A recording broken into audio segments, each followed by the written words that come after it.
Yeah, sa meron naman tayong kagabitan na Divino switch dito sa Aerox. At itong mini driving light. Ayan, ito yung kanyang mini driving light. So dito natin lagay.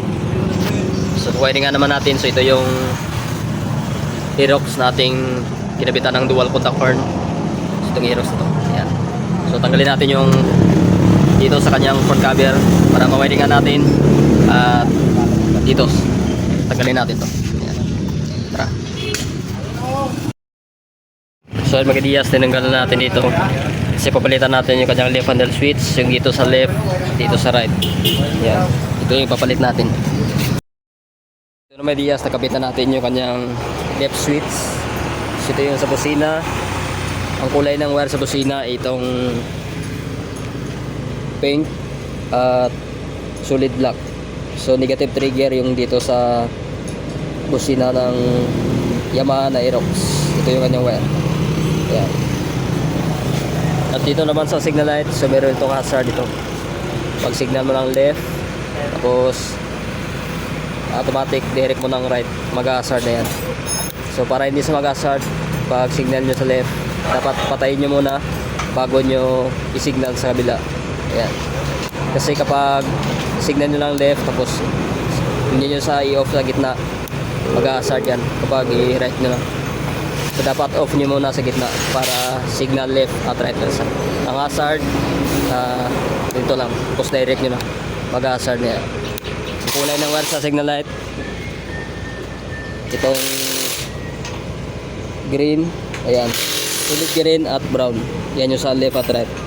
Ito yung sa flasher, sa brown at may lining na white. Ayan.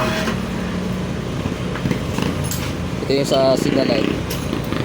Pagkatapos sa ilaw, so meron isang off, on and off sa ilaw. Yung sa gitna na sign nito yung sa low at high sa taas. Pag low, high, ayan. Ang kanyang wire, ito. Itong supply niya, yung blue na may lining na black. Low, green, yellow, high.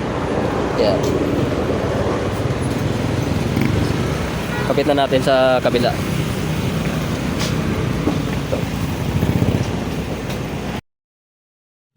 So ito na mga ideas, natapos natin ma-installan ng auxiliary light, itong Aerox. Ayan, nakabit na natin yung auxiliary light nya.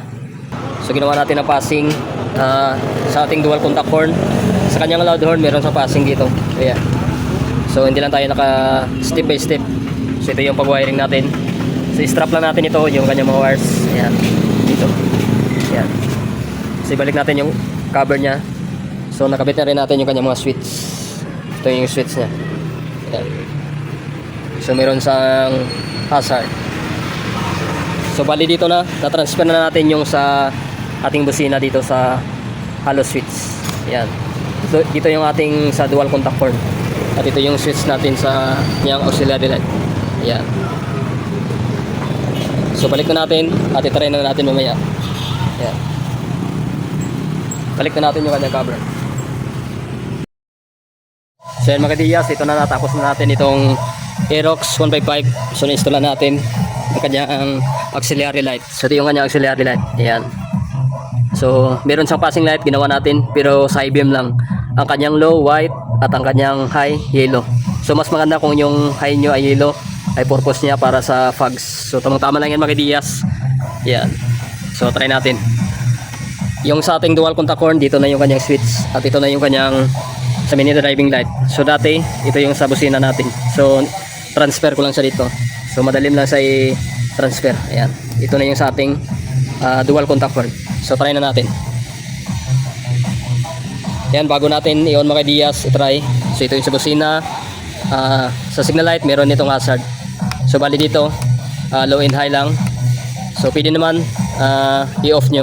Pero dito kasi sa Aerox dapat hindi i-off yung kanyang ilaw kasi madali lang siya masira. Iilaw lang siya kapag nakaandar na yung motor. So ang negative trigger niya, ang negative niya ay sa CU. Ayan. So busina, starter. So ito, abang lang ito may ideas kasi depende sa kanya. So pwede itong gawa ng sa ibang auxiliary light. Ayan. So pandarin na natin para hindi malubat yung kanyang battery. Kasi kanina ko pa ito na try. Ayan. So dito sa kanyang ilaw, ayan. Low. So yan yung low. At sa high. So yan yung high. Low, high. Tapos signal light tayo. Ito yung sa signal light. Signal left. Ayan. Signal left. At sa signal right naman tayo. Ayan. So hindi mo sama signal, asal sa kapag dapat i-off muna sa gitna. Yan, pag ganyan off, tapos right. Yan. With indicator. Yan.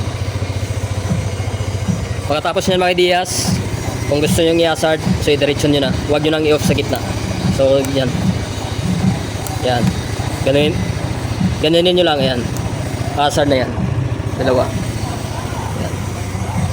Hazard. Hazard. Tapos sa likuran. Ayan.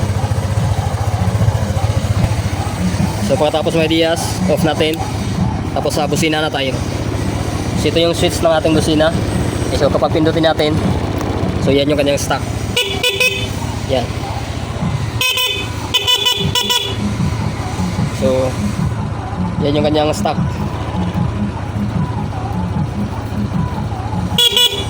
Stock horn. Tapos pag pindutin natin, yan, ito yung kanyang sa loud horn with passing. Yan. Tapos pag sa kanyang mini driving light, low natin, yan, yan yung kanyang low. Low, tapos high. Yung high natin yellow. Ayan. So meron siyang passing kapag naka low. Kapag ibusina natin, magpapassing siya. Yan. Sa bali sa high beam lang yung ating passing. Ginawan ko sana passing lang sa kanyang high beam. Ayan. Pag naka-off, meron pa rin passing. Kapag naka-off mga ideas, meron pa rin isang passing light. Ayan. Ayan. Low, high. So depende na yan sa inyo kung ang low nyo ay yellow at kung ang high nyo ay white. Ayan. Pero sa akin, mas maganda yung high ay yellow. Kasi purpose yan sa fogs. Yan.